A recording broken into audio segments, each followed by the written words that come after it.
Bueno, vamos a hablar un poquito de conceptos. ¿Qué es la enfermedad ulcerosa péptica? Antes de hablar de esta patología, debemos diferenciar algunos conceptos para que entiendan ustedes adecuadamente lo que ocurre en la enfermedad ulcerosa péptica. ¿Sí? Como indica acá, debemos diferenciar lo que es el síndrome ulceroso péptico, ¿sí? De lo que es la enfermedad ulcerosa péptica. Eso es muy importante que ustedes lo diferencien, ¿sí?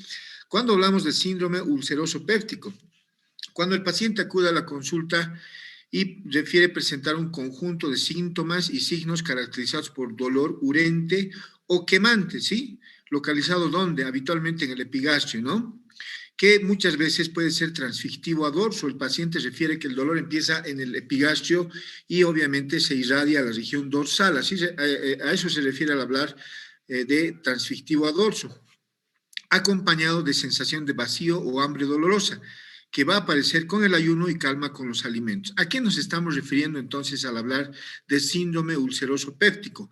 A la relación que va a encontrar el paciente, ¿sí? que va a acudir a la consulta eh, con los alimentos. Es decir, el paciente refiere, indica, hace mucho tiempo, doctor, solamente me quemaba en la boca del estómago, pero ahora sí me calma el dolor. ¿Qué les parece? O eventualmente cuando como me origina el dolor. ¿Están de acuerdo? Entonces, a esa relación que encuentra el paciente de la calma o el origen del dolor, ¿sí? Se denomina síndrome ulceroso péptico. Ya no se trata solamente de una gastritis, ¿no?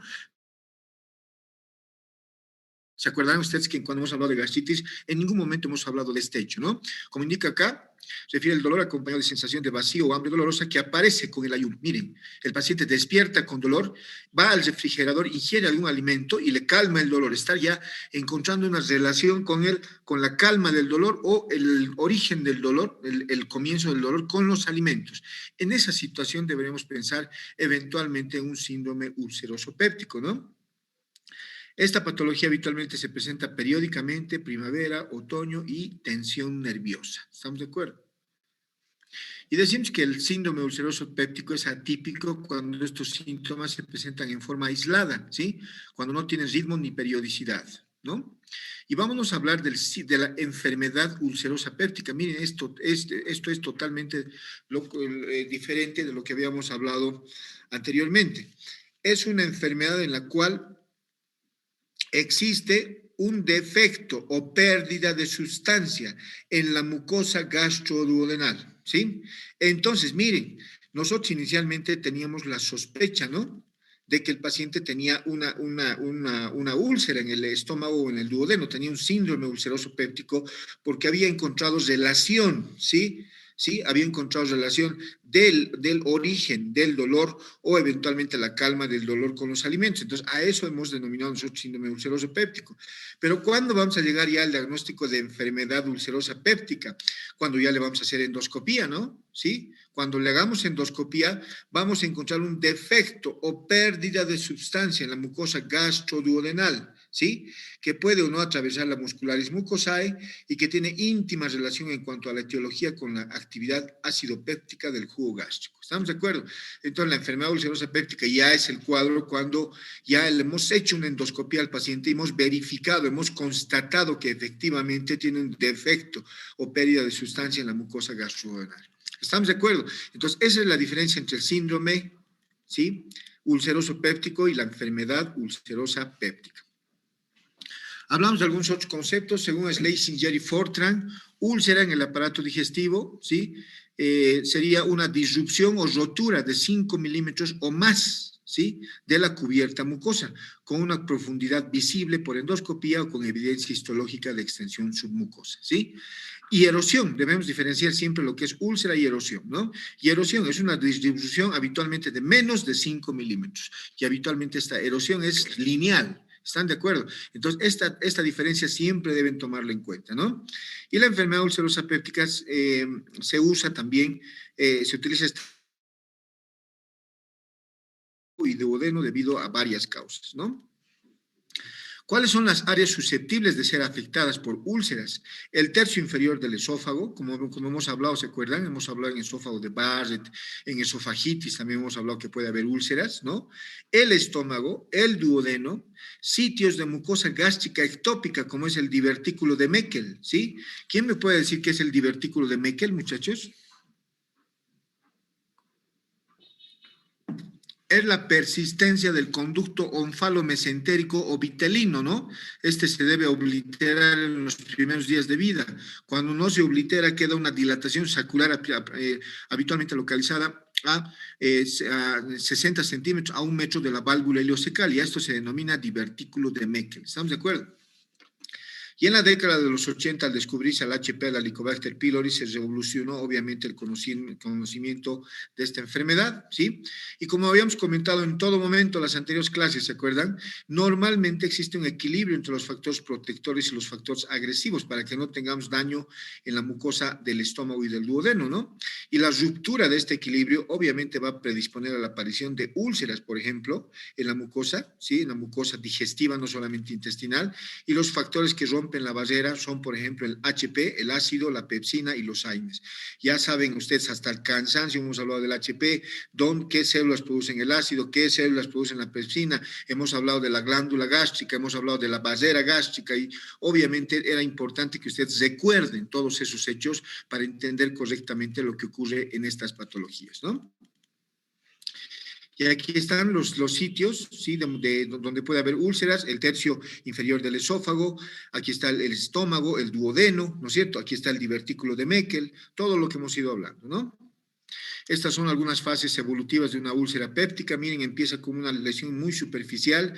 Si esta lesión no es tratada, obviamente va progresando, ¿no? Aquí ya se puede ver una pérdida de tejido. Miren, una excavación, la excavación va avanzando y obviamente si el paciente no trata oportunamente su patología, puede tener ya complicaciones de una úlcera péptica, que puede ser, por ejemplo, una hemorragia, una estenosis o eventualmente una perforación, ¿no?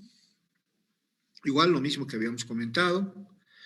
Y la enfermedad ulcerosa péptica puede ocurrir cuando existe, como habíamos comentado, un desequilibrio entre los factores citotóxicos y citoprotectores en el tracto gastrointestinal alto, ¿no? Aquí están los defensivos, los agresivos, defensivos, bicarbonato, moco, flujo sanguíneo.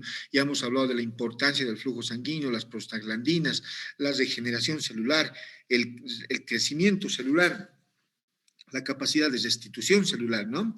Y los agresivos, el ácido, la pepsina, el HP, los AINES, el tabaco, el alcohol, los ácidos biliares y también la isquemia, ¿se acuerdan? ¿Sí? Y miren, mostramos esta balanza porque ya lo hemos comentado, normalmente debe existir un equilibrio entre los factores agresivos y los defensivos, ¿no? Cuando se rompe este equilibrio, como se puede ver en esta balanza, ¿sí? A favor de uno de estos, obviamente estamos susceptibles de tener daño. Hablando un poquito de la epidemiología, la frecuencia es muy variable, está determinada con estos factores, la asociación con el HP, con el Helicobacter pylori, ¿sí? Y los AINES, ¿no? Entonces esto es muy importante, la asociación del HP y los AINES en relación al origen de una úlcera es muy importante, ¿no? Y la enfermedad ulcerosa péptica afecta al 10% de la población mundial en algún momento de su vida. ¿Qué les parece? Esta es una estadística del libro del Tratado de Gastroenterología de Leisinger y Fortran, ¿sí? Y la prevalencia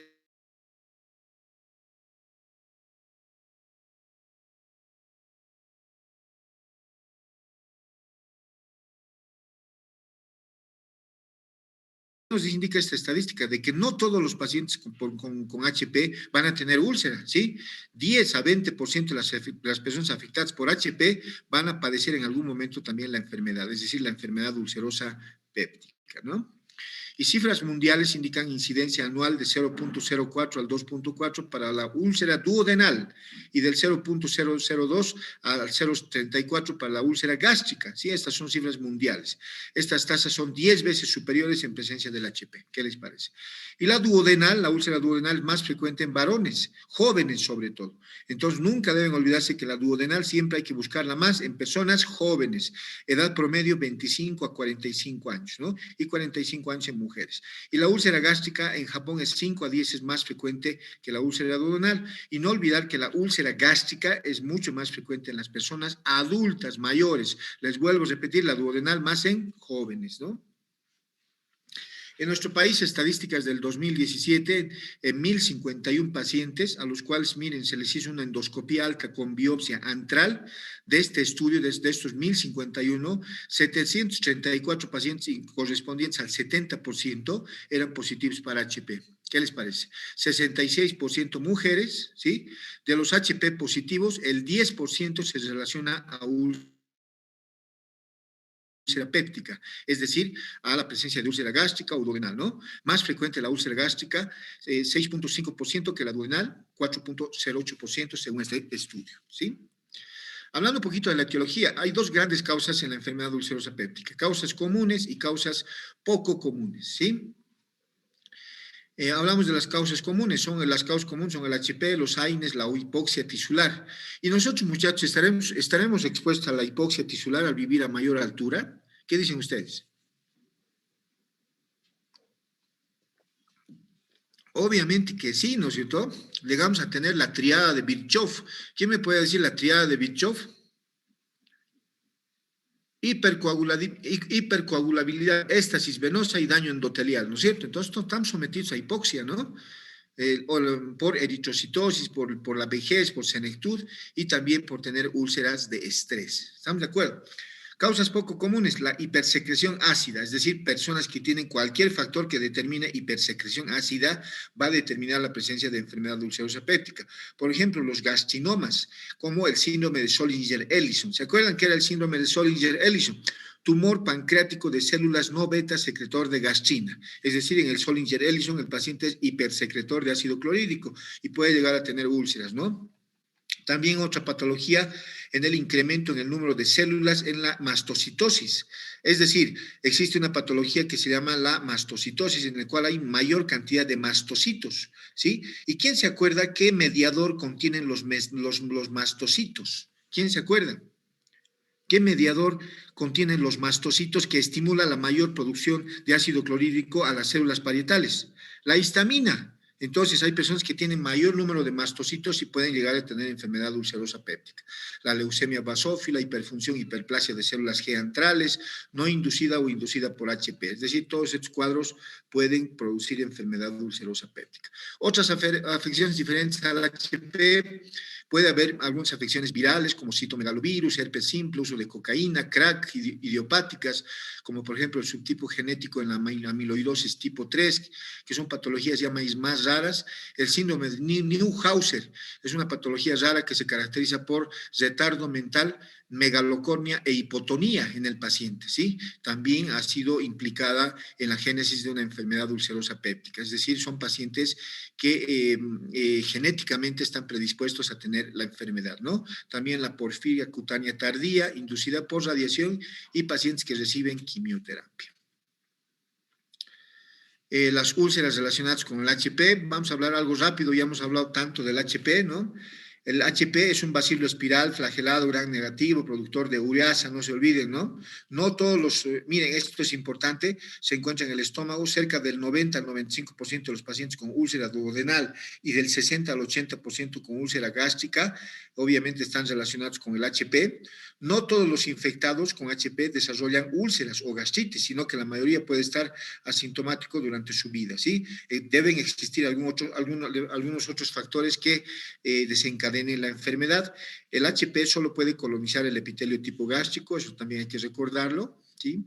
Aquí están las características del HP, esto ya lo hemos comentado hasta el cansancio, ¿no? En casi todas las úlceras duodenales y gástricas no relacionadas con AINES, HP es un factor necesario, eso también recordarlo. 1 de cada 6 pacientes infectados presentan enfermedad ulcerosa y cuando no se administra antibiótico terapia para la erradicación del HP, obviamente la enfermedad se hace crónica y persiste en el transcurso del tiempo, ¿no? Eso también hay que recordarlo.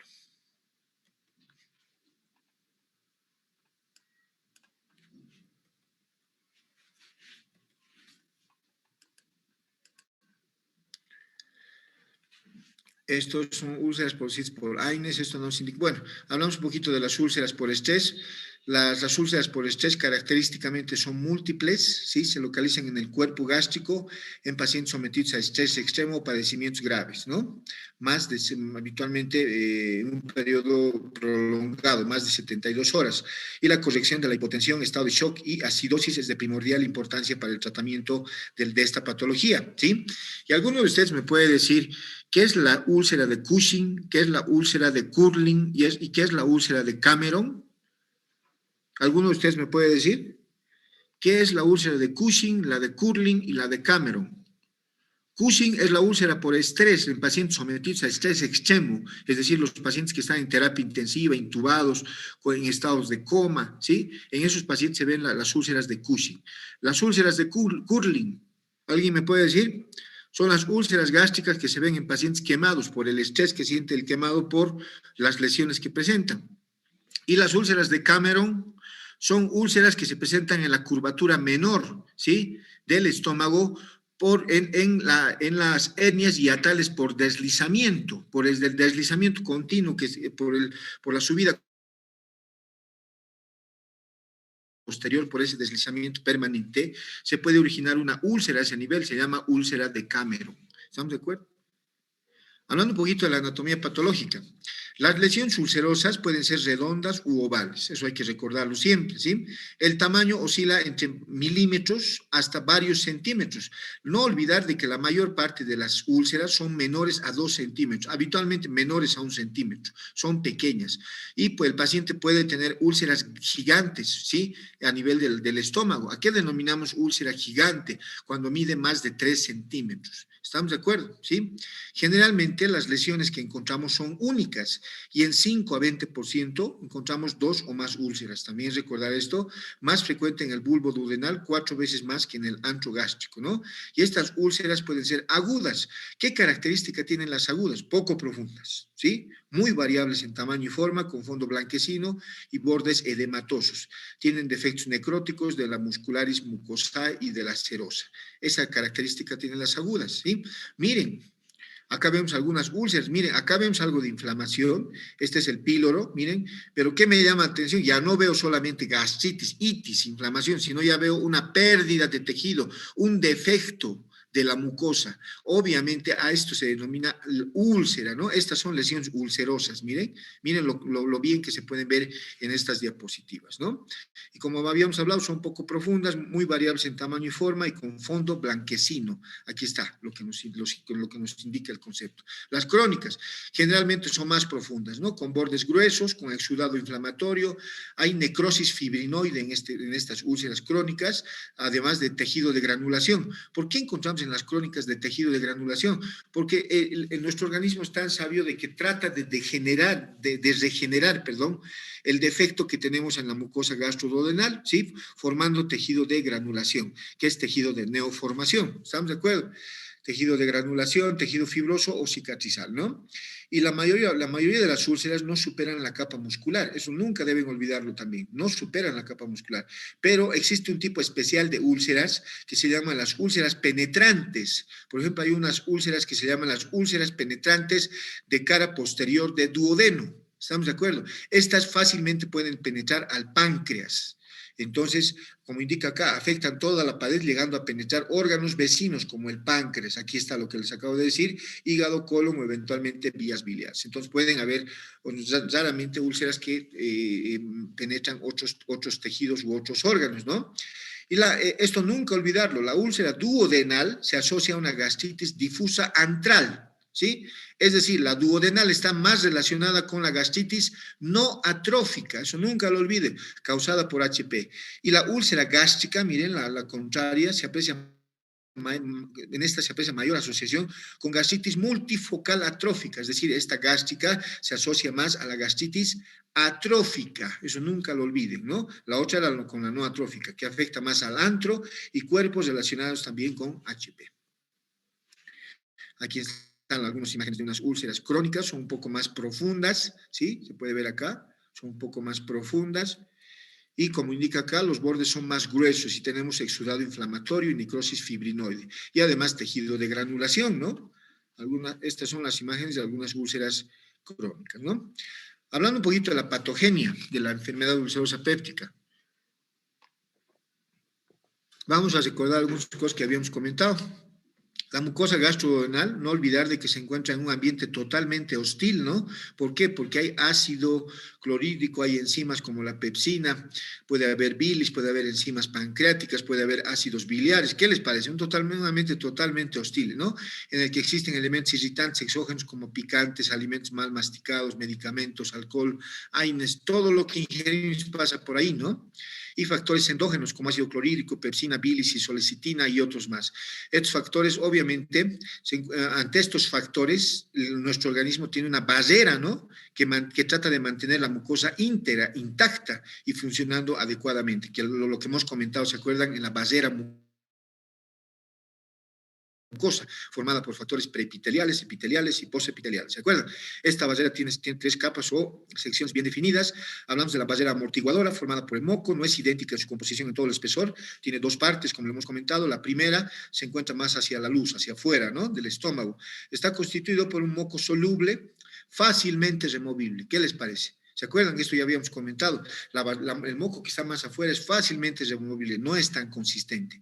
Químicamente tiene alto poder tampón o neutralizante y está compuesto por todo esto: glucogalactosaminas, cialomucinas y ácido neuramínico. ¿Sí? Todo esto está. ¿Para qué sirven estas sustancias? Para hacer de que ese moco tenga capacidad de hidrofobicidad. ¿Qué quiere decir la capacidad de hidrofobicidad? Para que sea más resistente al daño, ¿sí? Para que no sea tan fluido, para que me entiendan también. Y además tiene sustancias proteicas y bicarbonato, ¿no? Y la mayor defensa contra el ácido, ¿dónde está? Está en la consistencia y calidad del moco, eso nunca hay que olvidarlo, ¿no? Con las uniones sulfídricas, en los polisacáridos, y son los que impiden la retrodifusión de hidrogeniones, evitando el daño mucoso. La segunda, la más profunda, ¿sí? La llamada gel de moco adherente. Esta es mucho más consistente, es más espesa, para que me entiendan, ¿sí? Es más difícil de remover y tiene como función proteger la mucosa, pero esta también puede ser vencida, ¿sí? Si estas dos capas son vencidas y el epitelio queda susceptible de ser dañado, ¿qué mecanismo va a ocurrir en el paciente? Hemos dicho, muchachos, cuando las capas de moco son vencidas y el epitelio queda susceptible de ser dañado, ¿qué mecanismo va a ocurrir para que el epitelio o la mucosa sea dañada? La retrodifusión de hidrogeniones, ¿no? La capa más cercana a la luz es fácilmente removible, como habíamos hablado, ¿no? Esta barrera mixta protege a la mucosa contra el ácido y todos los irritantes y contra la actividad de las enzimas proteolíticas. Y el bicarbonato solo actúa dentro del moco y no en la luz intestinal. Hablamos de la barrera celular o verdadera, está formada por todo esto que ya lo habíamos comentado, ¿se acuerdan?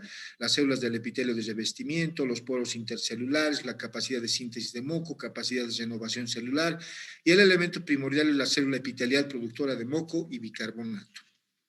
Hemos hablado de la importancia del flujo mucoso, a través del cual llega todos los nutrientes que requiere la mucosa para tener capacidad de regeneración y restitución celular, ¿se acuerdan? Y esta mucosa gástrica tiene una reserva de glucógeno limitada para crear energía y mantenerse vital en condiciones de deprivación de oxígeno. Es decir, es muy importante que exista buena irrigación para que llegue adecuada cantidad de oxígeno a la mucosa gastroduodenal para que funcione adecuadamente, ¿sí? Si un paciente llega a tener isquemia por algún factor en su organismo, no están bien irrigados sus organismos, ¿cuál va a ser la consecuencia? Obviamente no llega adecuada cantidad de oxígeno y no llegan todos los nutrientes y esa mucosa está susceptible de ser dañada. Va a tener gastritis o eventualmente enfermedad ulcerosa péptica, ¿no? Es por esto que requiere de este elemento y glucosa permanentemente para funcionar. Les decía, cuando hay shock o quemadura extensa por alteraciones en el pH medio interno, en todo el organismo y en especial en la mucosa gastrointestinal, se produce todo esto. Miren, alteraciones en la microcirculación con la formación de cortocircuitos que dejan obviamente segmentos de mucosa mal irrigadas, hipóxicas y susceptibles de ser dañada, de tener gastritis y enfermedad ulcerosa péptica, ¿no? Y cuando esta situación se prolonga por más de 15 minutos, caen los niveles de ATP intracelular con la consecuente necrosis de las células epiteliales, ¿sí? Eso es lo que le va a ocurrir al paciente. Y para un correcto funcionamiento de la barrera mucosa intervienen tres elementos, como habíamos hablado: las prostaglandinas, el factor de crecimiento epidérmico y la dopamina. Las prostaglandinas tienen todas estas acciones, ¿no? Ayudan a mantener la vitalidad, promueven la renovación celular, aumentan la secreción de moco y bicarbonato, disminuyen la secreción de ácidos, ¿sí? Y aumentan el flujo sanguíneo por vasodilatación. Cuando tomamos AINES perdemos estas acciones, ¿no? El factor de crecimiento epidérmico es un polipéptido de 60.000 Daltons producido por las salivales y las glándulas de Brunner, ¿se acuerdan? Tiene una vida media corta y tiene estas acciones. Inhiben la secreción ácida, aceleran la regeneración celular en las criptas, mejoran la producción de moco y bicarbonato, ¿no? La dopamina, excelente neurotransmisor que tiene receptores periféricos en el tubo digestivo, tiene estas acciones. Inhiben la motilidad gastrointestinal, reduce la presión del esfínter esofágico inferior, el tono gástrico y la coordinación duodenal y estimulan la producción de prostaglandinas. Es decir, la liberación de dopamina en el tubo digestivo también es muy importante porque tiene acciones bastante benéficas sobre la mucosa gastroduodenal, ¿no? Perdón, voy a colocar mi cargador.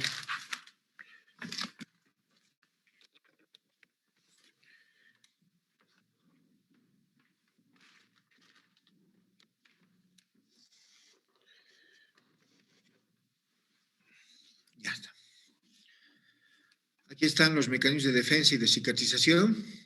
Primera línea, segunda línea y tercera. Primera línea, moco de la mucosa, ¿sí? Secreción de bicarbonato, acción conjunta de las dos y además la hidrofobicidad. Segunda línea, de la propia mucosa, barrera apical mucosa, expulsión de los hidrogeniones retrodifundidos, ¿sí? Por los transportadores ácido básicos, que son mecanismos epiteliales que forman la barrera mucosa, ¿se acuerdan? Y antioxidantes. Y tercera línea, el flujo sanguíneo mucoso, ¿no? Estas son algunas evidencias a favor de una relación causal del HP y úlcera péptica y evidencia en contra de una relación causal. Esto nos interesa mucho. Hay algunos mitos, ¿no? Sí, en las úlceras. Es una enfermedad de ejecutivos. Se decía, no, solo los ejecutivos tienen esta enfermedad. No, se da en toda la población. Se asocia al estrés, no se asocia necesariamente solamente por el estrés. Hay muchos otros factores. Existe una típica personalidad ulcerosa. No hay la personalidad ulcerosa, ¿sí? Para algunos lo toman en cuenta. Ustedes van a ver en el internet ahí la personalidad tipo A, tipo B, tipo C, ¿sí? No es solamente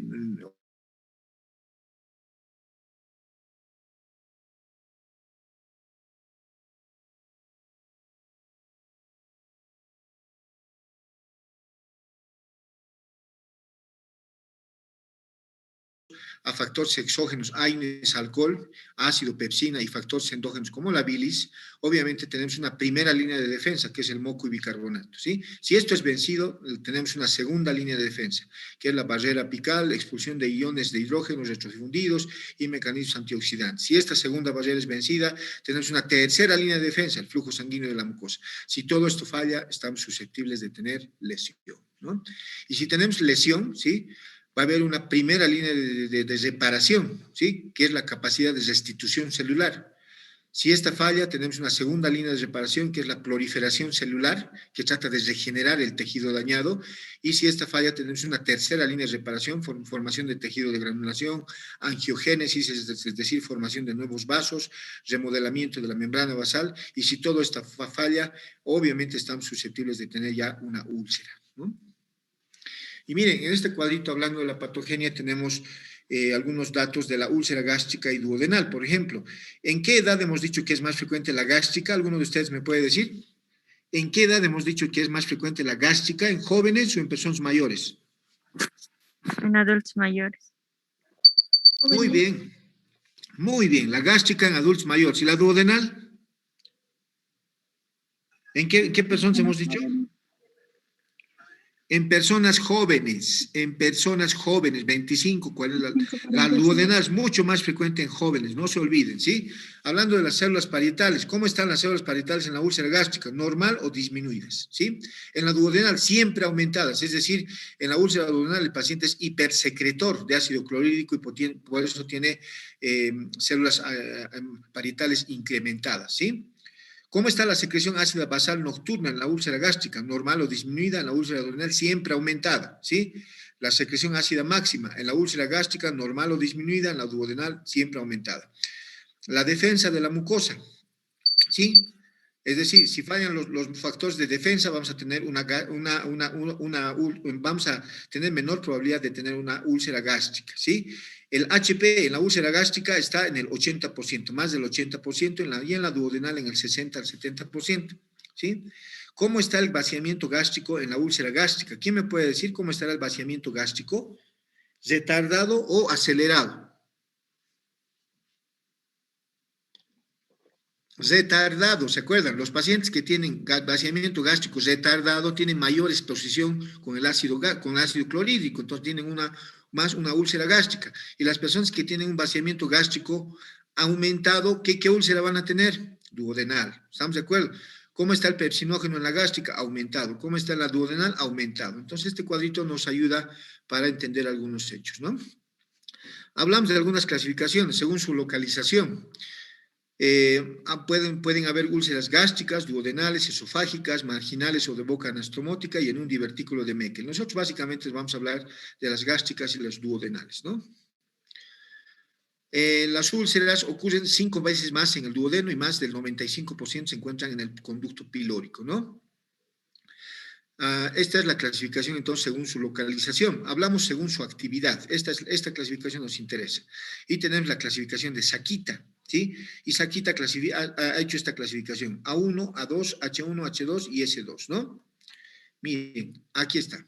Según su actividad, la clasificación de Sakita. Por ejemplo, tenemos cuando ustedes vean un reporte de una úlcera H1, quiere decir de que hay convergencia de pliegues con depósito central de fibrina delgada. ¿Estamos de acuerdo? Entonces, según Sakita, hay úlceras A, H y S. Las A pueden ser A1, A2, las H pueden ser H1, H2 y las S, S1, S2. Tenemos una úlcera H2, base o depósito de fibrina formando una película fina, predomina en el área cicatrizal. Así. Esta es la clasificación según su actividad y es de Sakita. ¿Estamos de acuerdo? De acuerdo al grado de sangrado, tenemos la clasificación de Forrest, de acuerdo al grado de sangrado. Y Forrest clasifica en grado 1, que puede ser 1A, 1B, y grado 2, pues los clasifican A, B, C y grado 3. Por ejemplo, tenemos un grado A, hemorragia activa con sangrado a chorro, arterial, ¿sí? Es una hemorragia que está poniendo en riesgo la vida del paciente. Una B, hemorragia activa con sangrado babeante venoso, ¿sí? De acuerdo a la característica del sangrado. No olvidar que la arterial es rojo rutilante, ¿no? Y la venosa es oscura, ¿no? 2A, hemorragia reciente, lesión con vaso visible. 2B, hemorragia reciente, lesión con coágulo adherido. 2C, hemorragia reciente, lesión con mancha pigmentada.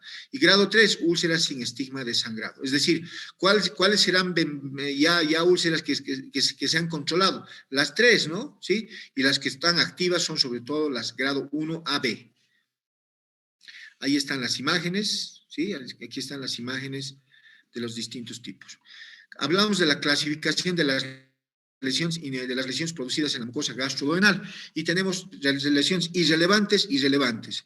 Irrelevantes, grado 1, son petequias y equimosis, grado 2, erosiones. Irrelevantes, grado 3, ¿sí? Úlcera gástrica duodenal, grado 4, hemorragia digestiva o perforación gastroduodenal, ¿no? Hablamos de la clasificación de Johnson. ¿Para qué nos sirve la clasificación de Johnson en las úlceras gástricas? Nos indica la localización que está teniendo probablemente la úlcera. ¿Qué les parece? Tenemos una úlcera tipo 1, lesión en la incisura angular. Miren, ahí está la Johnson 1. Grado 2, úlcera asociada con úlcera duodenal. Miren, tenemos la 2, está asociada con una úlcera duodenal. Tipo 3, prepilórica, esta es la más frecuente, prepilórica o antral, aquí está prepilórica, ¿sí? Tipo 4, lesión del fondo gástrico, aquí arriba. Y tipo 5, úlceras múltiples, localizadas en varios lugares. ¿Estamos de acuerdo? Entonces hay distintos tipos de clasificaciones. Hablamos un poquito de la fisiopatología de la úlcera duodenal. Hablamos un poquito, para entender esto, hablamos de los mecanismos defensivos de la mucosa. En la úlcera duodenal se dice que predominan los factores agresivos, es decir, el paciente hipersecretor, como habíamos dicho, ¿no? Y la integridad de la mucosa está garantizada a través del funcionamiento normal de un mecanismo formado por 3 líneas de defensa: la barrera de moco-bicarbonato, defensa intrínseca del epitelio y el flujo sanguíneo, ¿no? Además de 3 fases de reparación celular, que son las capacidades de restitución del epitelio, crecimiento epitelial y reparación de pérdidas de sustancia. ¿Y qué elementos son importantes a tomar en cuenta en las úlceras duodenales? Miren.